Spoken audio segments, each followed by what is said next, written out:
বন্ধুরা দেখো, আমি কিন্তু আজকে তোমাদের ডিমের কারি করে দেখাচ্ছি। দেখো আমার ডিমটা কিন্তু সেদ্ধ করা আছে, সেদ্ধ করে নিয়েছি।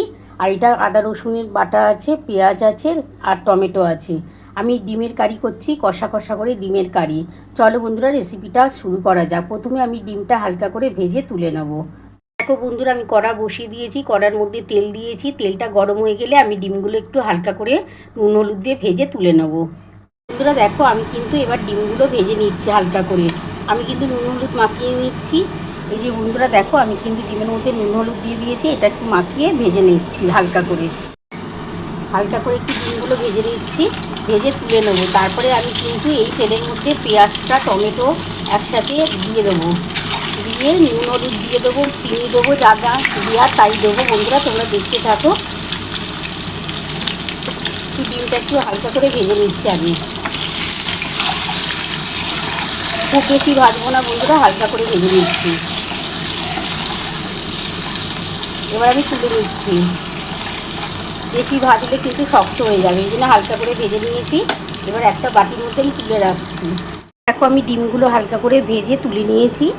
তেলের মধ্যে আমি প্রথমে পেঁয়াজটা দিয়ে দিচ্ছি, আর কিন্তু তেল দিলাম না। একটা বড় পেঁয়াজ আমি কুচিয়ে রেখেছিলাম, সেই পেঁয়াজটা দিয়ে দিলাম।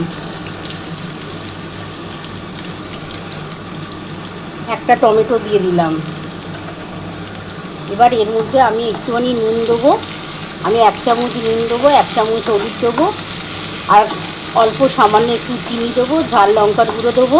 দিয়ে ভালোভাবে আগে একটুখানি ভাজা ভাজা হলে আমি আদা রসুন যেটা বাটা আছে সেই মশলাটা দিয়ে ভালো করে কষবো। কষানো কমপ্লিট হয়ে গেলে ভালোভাবে যখন তেলটা ছেড়ে আসবে, তখন আমি ডিমটা দিয়ে দেবো।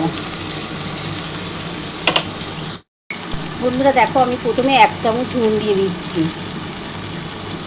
এই যে 1 চামচের মতো নুন দিয়ে দিলাম। 1 চামচ হলুদ দেবো।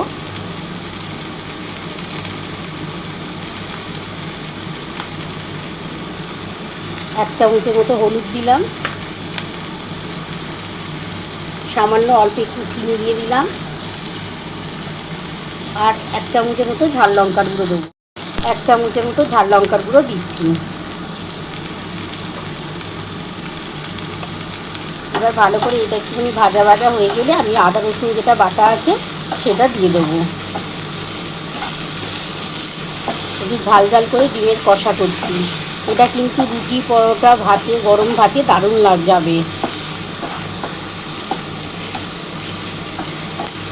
এটা একটু ভাজা ভাজা হলে তারপরে আমি ওর মধ্যে আদা রসুনটা দিয়ে দেবো।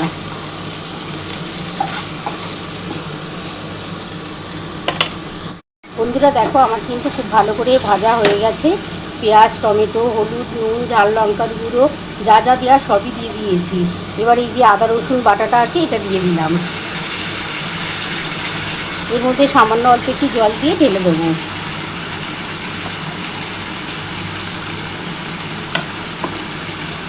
একটু সামান্য জল দিয়ে দিলাম, মশলার জলটা দিয়ে খুব ভালো করে এটা কষাতে হবে।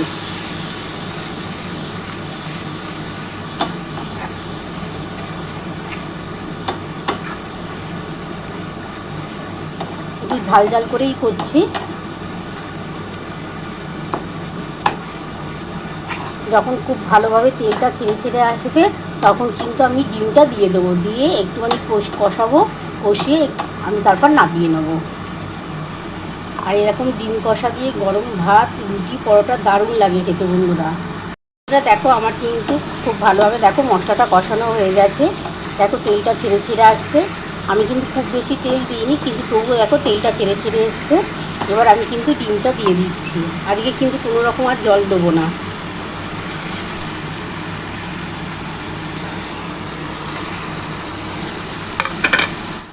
বন্ধুরা দেখো ডিমটা দিয়ে দিয়েছি। ডিমটার সাথে একটুখানি ভালো করে কষানো হয়ে গেলে আমি কিন্তু নামিয়ে নেবো। আজকে কিন্তু কোনো রকম আর জল দেবো না। এটা ডিম কষা করছি তো, বেশি জল দিলে খেতে ভালো লাগবে না। একটু ঝাল ঝাল করে করছি। এরকম ডিমের কষা দিয়ে কিন্তু গরম ভাত দারুণ লাগে খেতে। তোমরা রুটির সাথেও খেতে পারো, পরোটার সাথেও খেতে পারো।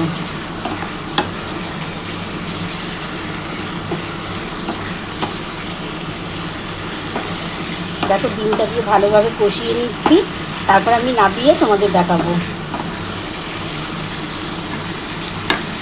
আমি একটু কষিয়ে নিই, তারপর আমি নামিয়ে তোমাদের দেখাচ্ছি। বন্ধুরা দেখো, আমার কিন্তু ডিম কষা নামানো হয়ে গেছে। ঝাল ঝাল করে কিন্তু ডিমের কষা করেছি। কেমন লেগেছে বন্ধুরা তোমরা অবশ্যই কমেন্ট বক্সে জানিও। তোমাদের যদি আমার এই রেসিপিটা ভালো লেগে থাকে প্লিজ একটা লাইক সাবস্ক্রাইব করতে ভুলো না। আর কমেন্ট বক্সে অবশ্যই জানিও কেমন হয়েছে। তাহলে এরকম আরও নতুন নতুন রেসিপি নিয়ে তোমাদের সামনে হাজির হব। Thank you.